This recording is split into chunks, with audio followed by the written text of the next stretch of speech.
Hello everyone, welcome back to S K R education. तो आप सभी स्टूडेंट्स का 22 तारीख को मैथ्स का पेपर है, तो आपके पास में काफ़ी कम टाइम है। तो उसी को देखते हुए आप लोगों के लिए यहाँ पर एक ऐसा सैम्पल पेपर है, या फिर आप ये कह लो कि एग्जैक्टली वही पेपर है जो इस जैसे क्वेश्चन के आपको 22 फरवरी को देखने को मिलेंगे। तो ध्यान से सुनना, ये सारे के सारे क्वेश्चन ऐसे ही क्वेश्चन देखने को मिलेंगे। अब ये क्यों बोल रहा हूँ, कैसे बोल रहा हूँ, देखो ये जो क्वेश्चन अभी देखने वाले हो, ये सारे के सारे क्वेश्चन आपके पेपर में आ चुके हैं। हर साल ऐसे क्वेश्चन ही पेपर में आते हैं। ये पिछले 10 सालों से, जब से आपके बोर्ड्स के पेपर होने लगे, जब से क्वेश्चंस बार बार आ रहे हैं, तो ये क्वेश्चंस इस साल भी आएंगे। तो उन क्वेश्चंस को ध्यान से सुना, तो सीधे चलते क्वेश्चंस के ऊपर, फिर करते हैं और बात। तो यहाँ पर देखिए, ये जो क्वेश्चंस हैं, ये सारे के सारे क्वेश्चंस आपके कभी ना कभी पूछे गए हैं, जो पिछले 10 साल की और 5 साल के अंदर तो बार बार ये रिपीट हुए हैं ये क्वेश्चंस। तो ध्यान से सुनना। और एक और बात आप लोगों को क्लियर कर देता हूँ कि आपका जब पेपर है 22 तारीख को, तो अब अगर आपने मैथ्स का पेपर है आपका, ठीक है, अभी मैथ्स के पेपर के अंदर आपको प्रैक्टिस की काफ़ी ज़्यादा रिक्वायरमेंट रहेगी। अगर आप मेरी जैसी अगर 1000 वीडियोज़ भी देख करके अगर चले जाओगे एग्जाम के अंदर, कोई फ़ायदा नहीं होने वाला। जब तक खुद से सॉल्व नहीं करोगे, खुद से एनालिसिस नहीं करोगे, खुद से नोटबुक और पेन से सॉल्व नहीं करोगे, तो आपको कोई भी फायदा नहीं मिलेगा। तो जो चाहते कि आराम से बैठे बैठे हो जाए, वो अभी वीडियो छोड़ के जा सकते हो। अगर आपको इंटरेस्टेड हो, अगर आप अच्छे मार्क्स लाना चाहते हो, 80 आउट ऑफ 80 का टारगेट है, तो आप लोग जरूर से इस वीडियो को कंप्लीटली वॉच करना, अदरवाइज आप जा सकते हो, ठीक है। अब देखिए, यहाँ पर सारे सारे जो भी स्टूडेंट्स हैं, वो सभी का मैं अगर आप लोगों से मिल पाता, आप मेरे को देख पाते और हम आपस में बात कर पाते, तो मैं आपसे पूछता कि क्या स्टार्ट करें, तो आप बोलते कि यस सर। तो उसी तरीके से फर्स्ट टाइम स्टार्ट करें, तो आप लोग कमेंट सेक्शन के अंदर बोल दीजिए कि yes sir, we are excited to do, and हमारा टारगेट है कि हम 80 आउट ऑफ 80 लेके आएंगे। हमेशा टारगेट बड़ा रखा करो, ताकि आप बहुत ही अच्छा अचीव कर पाओ। तो टारगेट हमारा रहेगा 80 का, ठीक है। तो फिर चलिए स्टार्ट करते हैं। यहाँ पर जो पहला क्वेश्चन है, जो कि है यहाँ पर समीकरण निकाय। तो यहाँ पर देखो, जो इंग्लिश मीडियम और हिंदी मीडियम वाले स्टूडेंट है, दोनों के लिए, लेकिन आज मैं हिंदी मीडियम वालों को करवाऊंगा सबसे पहले। तो देखो, यहाँ पर समीकरण निकाय का मतलब है इससे एक क्वेश्चन पक्का आएगा। अब देखो यहाँ पर इसमें क्या क्वेश्चन आता है, इसमें बोला गया कि इसका क्या होगा। तो समीकरण निकाय की अगर हम बात करें, तो इसमें होता है a1/a2 इज इक्वल टू रहता है b1/b2, और फिर उसके बाद में ये क्या रहता है, c1 बराबर c2 के नहीं रहता। अब ये तो हो गया ये क्वेश्चन, लेकिन अब एग्जाम के अंदर जरूरी तो है नहीं कि ये आ जाएगा। अब इसमें बोल दे कि अनंत सॉल्यूशन आ जाए, तो फिर अनंत सॉल्यूशन की अगर हम बात करें, तो अनंत सॉल्यूशन के लिए क्या होगा, इसमें होगा a1/a2 इज इक्वल टू रहेगा b1/b2 इज इक्वल टू रहेगा c1/c2। तो यहां पर जब ये सारे के सारे बराबर हो जाएंगे, तो ये हो सकता है आपके एग्जाम में ये ना पूछ करके ये पूछ ले। तो अब जब ये क्वेश्चन आए, तो आपको इसकी तीनों की तीनों कंडीशन याद होनी चाहिए। दो कंडीशन मैंने बता दी, एक कंडीशन आपको बतानी है, ठीक है। इसी तरीके से आपको साथ में सॉल्व करते हुए चलना है। तो ये वाला क्वेश्चन इंपॉर्टेंट है, हर साल पूछा जाता है, इस बार भी पूछा जाएगा। अब उसके बाद में यहाँ पर क्वेश्चन नंबर सेकंड। तो क्वेश्चन नंबर सेकंड का सबसे पहले तो मेरे को कमेंट सेक्शन के अंदर आंसर बताओ। अब मैं ऐसे ही चेक कर लूंगा कि आप लोग कितने अटेंटिव हो। अब देखो, यहाँ पर टाइम अभी लास्ट में टाइम बहुत कम है। अब टाइम कम होता है, तो उतनी ही प्रैक्टिस की रिक्वायरमेंट है। तो प्रैक्टिस साथ में करते हुए चलो, नोटबुक साथ में ले लो, और साथ में मेरे को आंसर बताते हुए चलो। तो सेकंड वाले का आंसर मेरे को कमेंट सेक्शन के अंदर कमेंट करो। अब यहाँ पर इसमें बोला गया कि x + 1/x का यहाँ पर योजक प्रतिलोम क्या होगा। तो ये वाला क्वेश्चन भी बहुत बार पूछा जा चुका है पिछले कई सालों के अंदर। तो इसका आंसर जो रहेगा, जिस भी बच्चे ने यहाँ पर -(x) -(1/x) करा है, उसका एकदम से सही है। सेकंड वाले का जो करेक्ट आंसर है, वो है यहाँ पर इसका, वो है बी, ठीक है। देन फिर उसके बाद हम चलते हैं यहाँ पर क्वेश्चन नंबर 3 में। क्वेश्चन नंबर 3 के अंदर बात करी गई कि यहाँ पर यदि ए बी सी मध्यनुपातिका हैं, तो तब क्या होगा। तो यहाँ पर जब इसकी बात करी गई, तो इसका मीनिंग ये है कि ये दोनों की दोनों सेम है। जब सेम हो जाएंगे, तो यहाँ पर क्या हो जाएगा डी हो जाएगा 0। अब जब डी 0 हो गया, तो आपको क्या करना है, मिड प्रपोर्शन, ये यहाँ पर मैंने आई थिंक ये गलत कर दिया। तो ये जो क्वेश्चन नंबर 3 है, क्वेश्चन नंबर 3 काफ़ी ज़्यादा आसान क्वेश्चन है। तो इसका आंसर जल्दी से आप बता दो। अब मैं बार बार ये नहीं कहूँगा कि आप आंसर बताओ, मैं बोलूँगा कि थर्ड वाले का आंसर क्या है, तो चुपचाप कमेंट सेक्शन के अंदर लिख देना। तो जिसने भी थर्ड वाले का आंसर लिखा है, वो लिखा है b² = ac, उसका एकदम से सही आंसर है। देन फिर उसके बाद चलते फोर्थ वाले क्वेश्चन के अंदर। यहाँ पर बोला गया कि वर्ग समीकरण 2x² + 5x - 2x का यहाँ पर क्या होगा।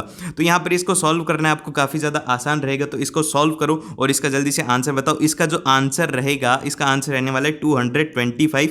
इसका एकदम से सही आंसर है। इसका डिस्क्रिमिनेंट निकालना है। तो देखो, इसके अंदर सीधी सी बात है कि आपको डी की वैल्यू निकालनी है। तो अब कैसे निकालोगे, वो निकालना भी सिखा देता हूं। आंसर तो इसका मैंने पहले बता दिया कि 225 है। जिसका सही है वो आगे बढ़ते जाओ, इसको स्किप कर दो। जिससे गलत हुआ, जिससे गलती हुई, वो अपनी गलती देख लो।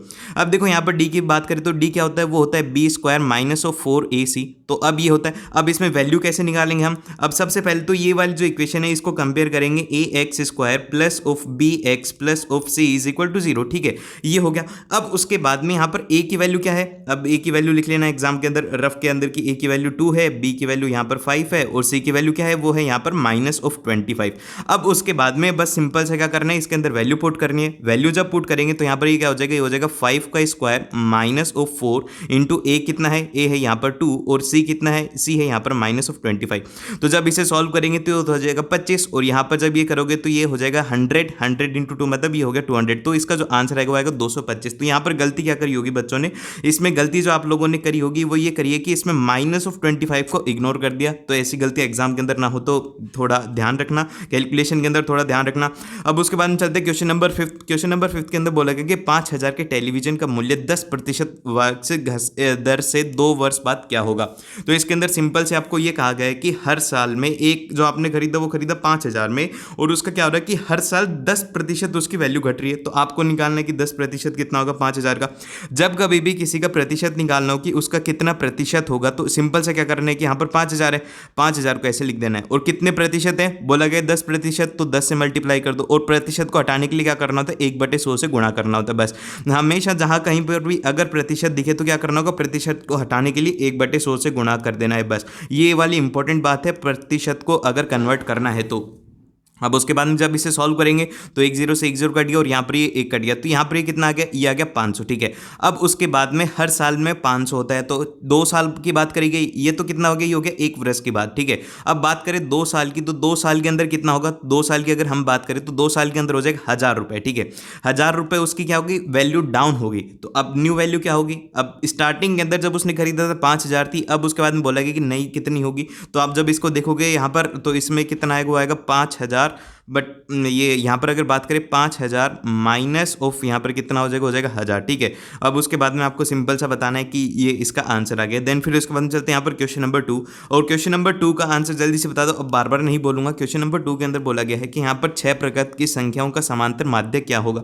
तो आपको इसके अंदर पहले मीन निकालना है। तो सिंपल सी बात है कि इनका क्या होता है, मीन की जो सिंपल सा है कि आपको पहली तो 6 लिख लो, ठीक है।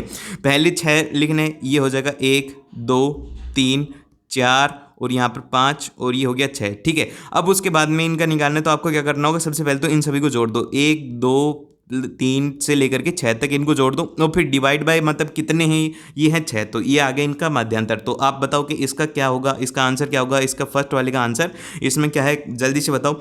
देन फिर उसके बाद चलते हैं यहाँ पर क्वेश्चन नंबर 2 के अंदर, जिसके अंदर बोला गया है कि सक्षम जो आपका 3 मीटर जाता है, किस तरफ जाता है, पूर्व दिशा में जाता है और फिर उत्तर में 4 मीटर जाता है, तो वह प्रारंभिक बिंदु से कितनी दूर है। तो इसका करना काफ़ी ज़्यादा आसान है। तो ये वाला क्वेश्चन सभी से होना चाहिए, हर एक जो भी देख रहे हैं सभी से होना चाहिए। और इसका आंसर मेरे को जल्दी से बताओ कि इसका आंसर क्या है। जिस किसी का भी इसका आंसर 5 मीटर है वो एकदम से सही है, इसके अंदर कोई दिक्कत वाली बात नहीं है। इसके अंदर अगर आपको करना है कि कन्फ्यूजन हो रहा है तो क्या है कि सिंपल सी बात है कि ये रहते हैं ऊपर नॉर्थ, ये होता है साउथ और फिर उसके बाद में ये होता है ईस्ट और ये होता है वेस्ट। तो फिर अब उसके अंदर ये वाला जो फिगर है ये वाला हमेशा याद रखना, पेपर के अंदर ये बताया नहीं जाएगा कि ये कैसे होगा। तो आपको सिंपल सा इसके अंदर बताना है कि किस तरीके से ये हो गया वेस्ट और ये हो गया ईस्ट। तो अब देखो यहाँ पर सक्षम जो है सबसे पहले तो चला वो पूर्व में, तो क्या चलाएंगे हम सक्षम को, ये मान लिया कि ये है ऊपर और वो चला 3 मीटर पूर्व में। देन फिर उसके बाद में क्या चला, वो चला 4 मीटर कहाँ पर चला, नॉर्थ में, ठीक है। तो यहाँ पर क्या उत्तर में क्या, तो इस तरीके से यहाँ पर ये लिख दिया 4 मीटर और फिर उसके बाद में ये लिख दिया 3 मीटर। अब उसके बाद में ये देखो ये वाला कैसे बन रहा है,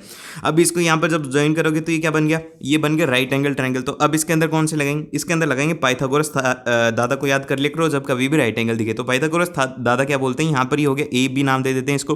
तो वो बोलते हैं कि ओ ए का स्क्वायर इज इक्वल टू क्या रहेगा, वो रहेगा ए बी का स्क्वायर प्लस ऑफ यहाँ पर ओ बी का स्क्वायर, ठीक है। तो अब उसके बाद में ओ ए का स्क्वायर क्या करेंगे, ओ ए का स्क्वायर पता नहीं है, ओ ए तो निकालना है, ए बी का पता है और ये वैल्यू रखनी है, सिंपल सा आ जाएगा। तो इसका जो आंसर आने वाला वो आने वाला 5 मीटर, इसका एकदम से सही है, मैंने पहले बता दिया था।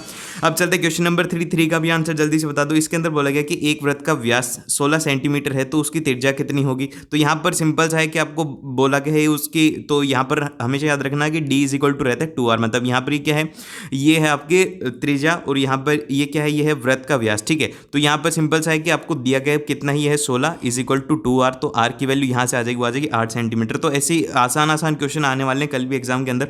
और अगर अभी तक सब्सक्राइब नहीं किया तो सब्सक्राइब कर लो और लाइक नहीं किया तो लाइक कर दो और अपने दोस्तों के साथ में जरूर से शेयर कर देना, क्योंकि काफ़ी काफ़ी ज़्यादा इंपॉर्टेंट पेपर है, सारे के सारे क्वेश्चंस इंपॉर्टेंट है, तो साथ में देखते हुए चलो, साथ में करते हुए चलो, तो ही इसका फायदा होगा।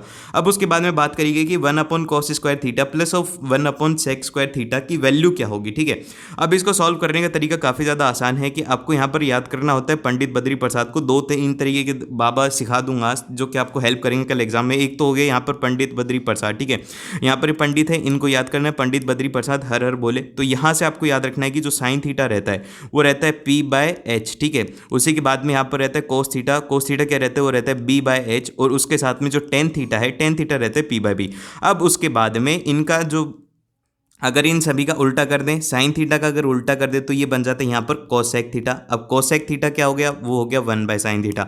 अब 1/sin थीटा करा तो सिंपल सी बात है कि ये H/P हो जाएगा, बस इतनी सी बात याद रखनी है और इसके अंदर और कुछ भी बात याद नहीं रखनी। तो cosec theta is equal to H/P हो गया। अभी उसी तरीके से हम इसको सॉल्व करेंगे। हम क्या करेंगे, सिंपल सी बात है, हमें पता है कि sign square theta plus of cos square theta जो रहता है वो कितना रहता है, वो रहता है 1। वही इसके अंदर काम में लिया जाएगा। तो इसे सॉल्व करते ही हो गया 1 क्या हो जाएगा, इसको बोल देते कि हो गया 1 cos थीटा है, ये देखो 1/cosec थीटा है, ठीक है, 1/cosec थीटा है, और cosec थीटा क्या होता है, वो होता है 1/sin थीटा, 1/sin थीटा, ठीक है। अब उसके बाद में जब यहाँ से करा तो ये आ गया sin थीटा, ठीक है। अब ये हो गया sin थीटा और ये 1/cos थीटा हो गया sin थीटा। तो हम ये बोल सकते हैं कि इसी तरीके से यदि हम सॉल्व करेंगे 1/sec थीटा को तो वो हो जाएगा cos थीटा, ठीक है। अब जब ये हो गया तो इनका स्क्वायर करेंगे तो ये हो जाएगा sin स्क्वायर थीटा और plus of cos square theta, और ये वाली आइडेंटिटी हमें पता है कि sin square theta plus cos square theta का मान रहता है वो रहता है 1। तो इसका जो सही आंसर रहेगा चौथे वाले का वो है 1। और फिर उसके बाद में चलते हैं यहाँ पर पांचवें के अंदर बोला गया है कि ये जो अप्रत्यक्ष कर क्या होता है। अब इसके अंदर जो गलती करेंगे कि जल्दीबाजी के अंदर हम क्या करेंगे कि इसमें जो IR है, IR देख लिया और आंसर उत्तर पुस्तिका के अंदर लिख देंगे कि पांचवें का ए आंसर है, ठीक है। अब ये गलती आपको नहीं करनी है पेपर में। इस गलती का मतलब इसको कैसे करना है, पूरे क्वेश्चन को अच्छे से देखना है, हर एक को अच्छे से देखना है, और इसका जो सही आंसर रहेगा वो रहेगा यहाँ पर बिक्री कर, एकदम से सही आंसर है। कई बार ऐसा ही क्वेश्चन एक और था जिसके अंदर कि ये सभी होता तो वो वाली गलती हो सकती है कि पहले पूरा क्वेश्चन को ध्यान से पढ़ना। और गलतियां काफ़ी ज़्यादा होती हैं कि अभी देखो मैं एकदम से बोलूँगा कि 2 × 3 क्या होता है, जल्दी से बोलेंगे काफ़ी सारे बच्चे बोल देंगे 5 होता है, क्योंकि उन्होंने सोचा कि 2 + 3 बोला गया है। तो ऐसी गलतियां होंगी एग्जाम के अंदर। अभी तो लग रहा है कि मजाक है, लेकिन ऐसी गलतियां होंगी। तो ऐसी गलतियों को हटाने के लिए आप क्या करो, थोड़ी प्रैक्टिस करो, मेरे साथ में प्रैक्टिस करते हुए चलो, तो आपको काफ़ी ज़्यादा मजा आएगा, ठीक है।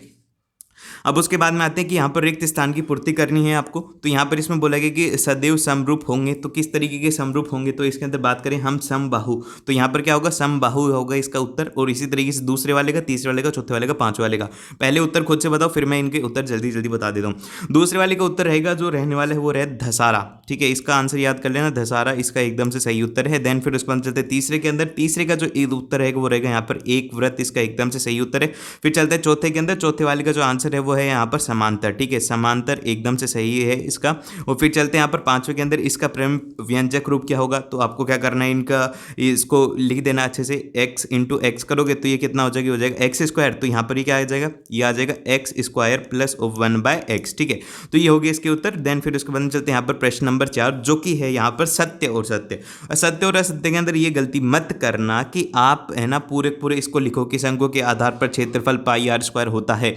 ये लिखने की जरूरत नहीं है, बस इसका उत्तर लिखना होगा कि सत्य है मतलब सत्य है, और इसके अलावा इसके अंदर कुछ भी नहीं लिखना, एक लाइन के अंदर लिखना होता है, और इसके अलावा कोई भी लिखने की जरूरत नहीं।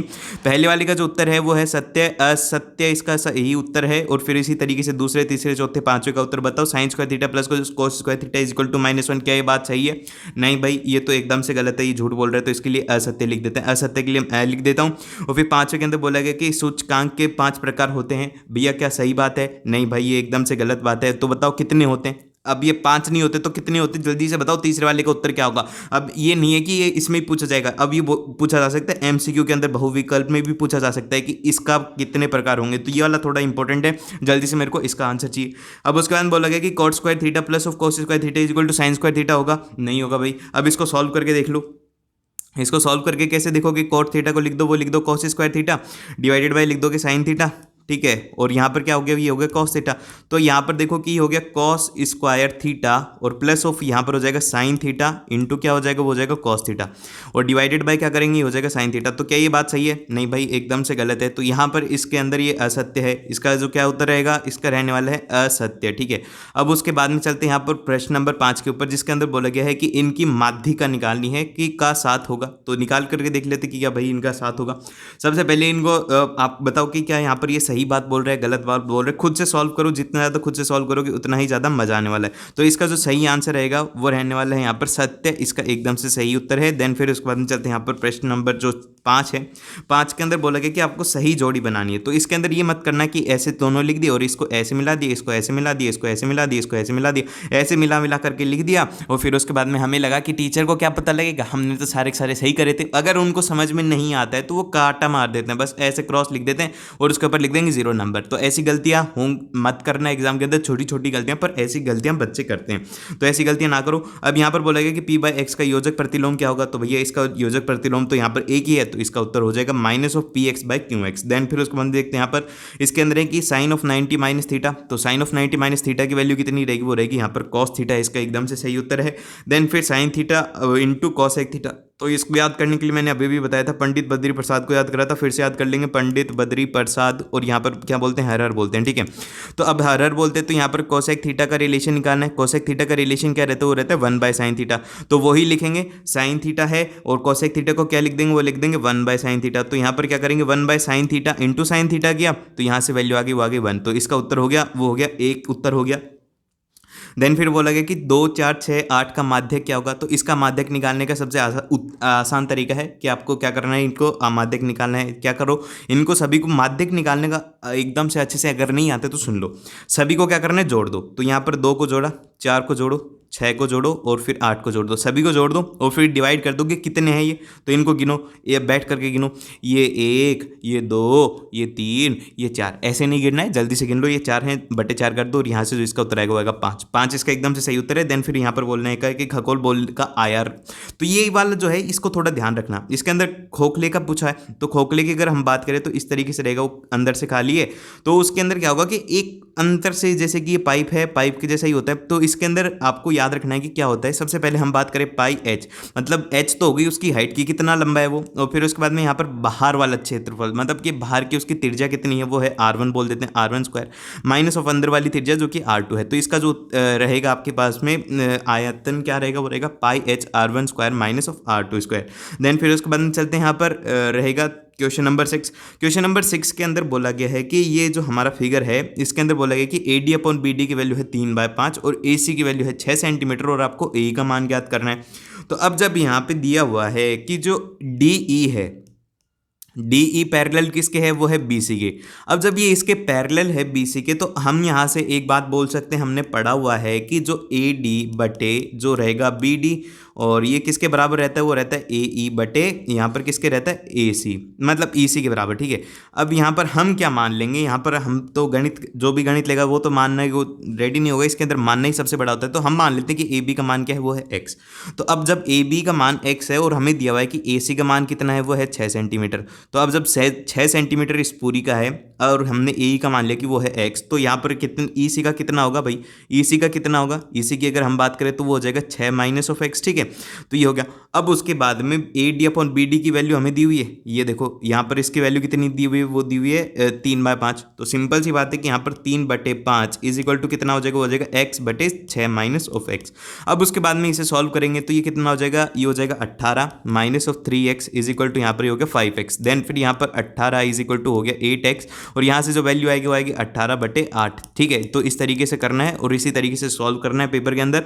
देन फिर चलते हैं यहाँ पर क्वेश्चन नंबर 7। क्वेश्चन नंबर 7 के अंदर बोला गया है कि एक कोई भी एक ट्राइंगल है जिसके अंदर कि AD अपॉन BC का पर लंबा है और सिद्ध कीजिए कि AB square plus of CD square is equal to BD square plus AC square. तो सिंपल सा, सबसे पहले तो इसका बनाओ फिगर।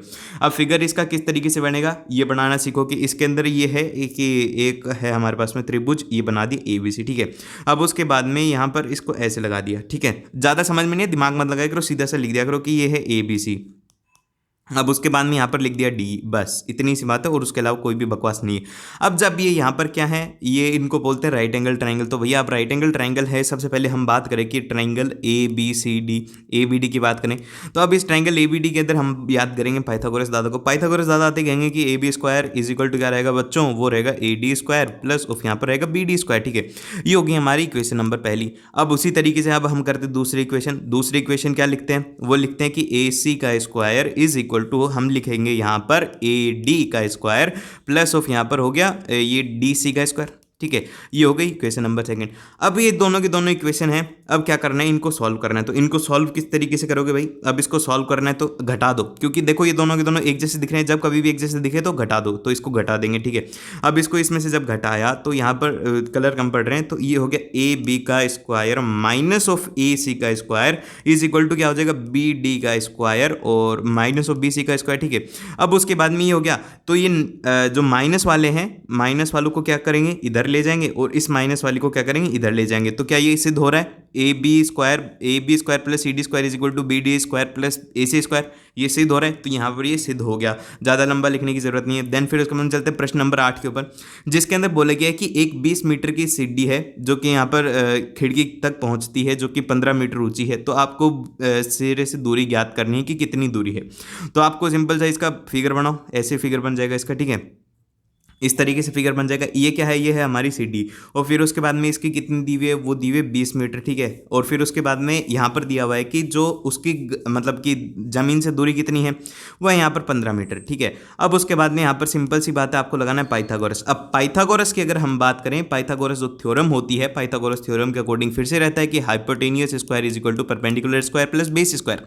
तो हमें यहाँ पर नीचे की वाली दूरी दी हुई है, बेस की वैल्यू दी हुई है, परपेंडिकुलर की वैल्यू हमें लंबाई उसकी ज्ञात करनी है कि कितनी लंबी है, मतलब लंबाई तो सीढ़ी की तो लंबाई दी हुई, लेकिन दीवार की लंबाई ज्ञात करनी है। तो यहाँ पर इसको लिख देंगे 20 का स्क्वायर और इज इक्वल टू यहाँ पर हो जाएगा 15 का स्क्वायर, और यहाँ पर प्लस मान लेते हैं कि x है। ठीक है, तो x मान लिया और ये हो गया x स्क्वायर। तो यहाँ पर 15 का करेंगे, ये कितना हो जाएगा, हो जाएगा 400, और माइनस ऑफ यहाँ पर ये कितना हो जाएगा, ये हो जाएगा 225 का, यहाँ पर ये हो जाएगा एक्स स्क्वायर। यहाँ से वैल्यू बताओ और एक्स की वैल्यू क्या होगी। और अगर अभी तक देख रहे हो कि यहाँ पर लिख दो, अब आप है ना वो बच्चे हो जो कि बहुत ही अच्छे से कर रहे हो, तो कॉन्ग्रेचुलेशंस, आपके बहुत ही अच्छे नंबर आएंगे। अच्छे से क्वेश्चंस करना, अच्छे से मतलब अच्छे से करना, कोई भी गलती नहीं होगी, ऐसी कोई दिक्कत वाली बात नहीं है। अब चलते हैं प्रश्न नंबर 9 के ऊपर। प्रश्न नंबर 9 है जिसके अंदर बोलेंगे कि आपको इनका क्या निकालना, माध्यिका।